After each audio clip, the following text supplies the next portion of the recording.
నిర్మాణ సంస్థలకు అచ్చొచ్చిన హీరోలుంటారు. ఒక్కో బ్యానర్ కొంతమంది హీరోలకే పరిమితం అవుతూ ఉంటుంది. వాళ్లతో పదే పదే సినిమాలు చేస్తుంటుంది. అయితే ఇదే సెంటిమెంట్ హీరోయిన్ల విషయంలో పెద్దగా ఉండదు. ఎవరు అందుబాటులో ఉంటే వాళ్లతో ప్రొసీడ్ అయిపోతూ ఉంటారు.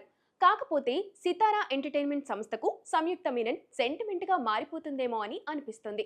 సితారా తీసిన భీమ్లా నాయక్, సార్ సినిమాల్లో సంయుక్త కథానాయికగా నటించింది. ఇప్పుడు మరోసారి ఈ సంస్థలో సంయుక్త పనిచేయబోతున్నట్టు టాక్. సూర్య, వెంకీ అట్లూరి కాంబినేషన్లో ఓ సినిమా రూపుదిద్దుకుంటుంది. ఈ సినిమాలో కథానాయికగా సంయుక్తని ఎంచుకున్నారని వార్తలొస్తున్నాయి. ఇదివరకు హీరోయిన్ పోస్ట్ కోసం భాగ్యశ్రీ బోర్సే, కాయదు లోహర్ పేర్లు గట్టిగా వినిపించాయి. ఇప్పుడైతే సంయుక్త ఖాయమంటున్నారు. అదే జరిగితే సితారలో సంయుక్తకు ఇది హ్యాట్రిక్ సినిమా అవుతుంది. లక్కీ భాస్కర్ తో ఓ హిట్ కొట్టాడు వెంకీ అట్లూరి. అది కూడా సితార సంస్థలో నిర్మించిన చిత్రమే. ఇప్పుడు అదే బ్యానర్లో వెంకీ కూడా మరో సినిమా చేయబోతున్నాడు. చిరంజీవికి కూడా వెంకీ ఓ కథ చెప్పాడన్న వార్తలు వినిపిస్తున్నాయి. ఈ సినిమా కూడా సితార సంస్థే నిర్మించబోతుంది.